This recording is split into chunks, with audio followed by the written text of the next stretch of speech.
আজ বিধানসভায় পূর্ণাঙ্গ রাজ্য বাজেট পেশ করবেন অর্থ প্রতিমন্ত্রী চন্দ্রিমা ভট্টাচার্য।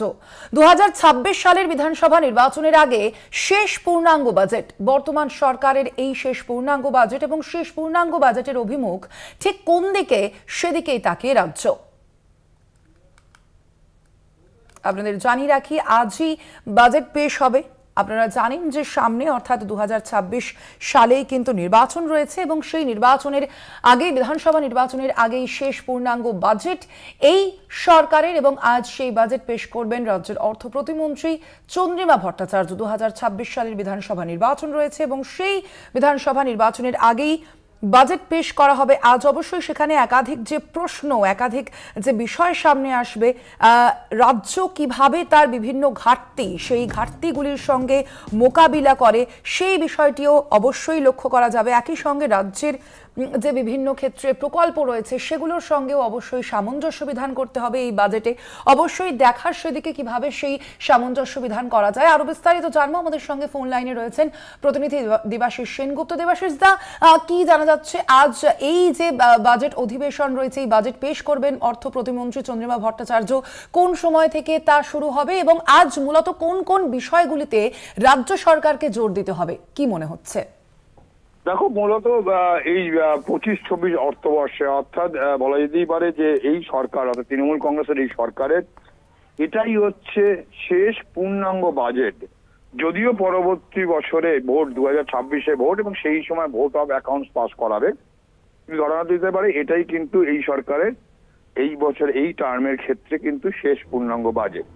এবং বাজেটে ইতিমধ্যেই আমরা গতকালই কথা বলছিলাম পরিষদীয় মন্ত্রী, এবং সে কথা প্রসঙ্গে কিন্তু স্পষ্টভাবে জানিয়েছেন যে তাদের লক্ষ্য হচ্ছে সাধারণ মানুষ, গরিব মধ্যবিত্ত মানুষকে কিন্তু আর্থিকভাবে আসল সচ্ছলতা দেওয়া, যা মুখ্যমন্ত্রীর প্রচেষ্টা।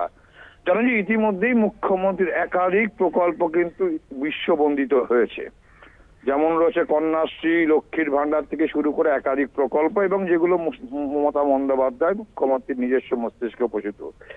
এর পাশাপাশি স্বাস্থ্য সাথী থেকে শুরু করে বিভিন্ন সামাজিক প্রকল্প, এবং সেই প্রকল্পগুলোকেই চালিয়ে যাওয়া, এটাই কিন্তু সরকারের লক্ষ্য।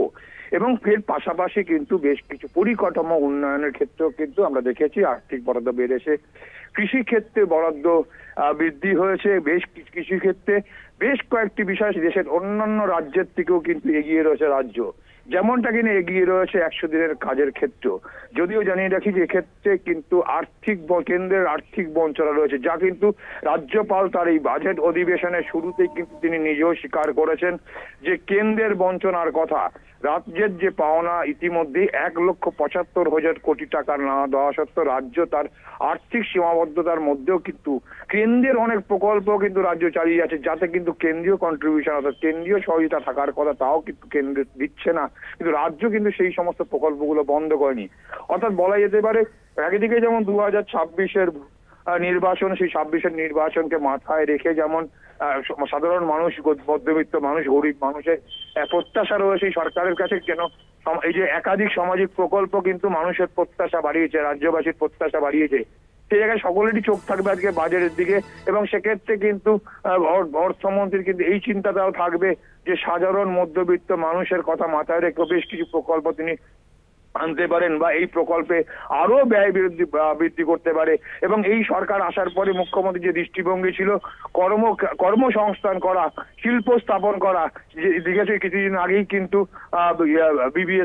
বিজিবিএস হয়ে গেল, অর্থাৎ বিশ্ব বাণিজ্য যে সম্মেলন হয়ে গেল, সেই সম্মেলন কিন্তু ইতিমধ্যেই ভালো সাড়া পড়েছে, প্রচুর লোক নিয়ে আসছে, বহু বিদেশি শিল্প উদ্যোগী তারাও কিন্তু এসেছিলেন। এবং সেই জায়গায় দাঁড়িয়ে একদিকে বেকারদের কর্মসংস্থান করা, সেই কর্মসংস্থান লক্ষ্য নিয়ে কিন্তু সেই দিকে যেমন বাড়ানো থাকবে, পাশাপাশি কিন্তু পরিকাঠামোগত উন্নয়নও কিন্তু জোর দেবে রাজ্য সরকার। এখন দেখার বিষয় যে মানুষের প্রত্যাশা ঠিক কতটা পূরণ করতে পারে এই সরকার। কেন এই পূর্ণাঙ্গ বাজেট, সামনেই ভোট, সবটাকে মাথায় রেখে এই সরকারের যে মূল দৃষ্টিভঙ্গি, মুখ্যমন্ত্রী মমতা বন্দ্যোপাধ্যায় দৃষ্টিভঙ্গি, সাধারণ মানুষ, গরিব মানুষ, মধ্যবিত্ত মানুষকে অর্থনৈতিক সচ্ছলতা দেওয়া, যেদিকে কিন্তু জোর দেবেন মুখ্যমন্ত্রী মমতা বন্দ্যোপাধ্যায়, এমনটাই কিন্তু মনে করছে বিশেষজ্ঞ মহল। যা এতদিন কিন্তু মুখ্যমন্ত্রী মমতা বন্দ্যোপাধ্যায় 2011 সালে ক্ষমতায় আসার পর থেকে লক্ষ্য দিয়েছে, যেমন একদিকে স্বাস্থ্যক্ষেত্রে উন্নয়ন করেছে, শিল্প যেমন উন্নয়ন করেছে, বেকারের দিক দিয়ে যেমন সারা দেশে জিডিপির হার যদি কমলেও এই রাজ্যের কিন্তু জিডিপি হার বৃদ্ধি হয়েছে।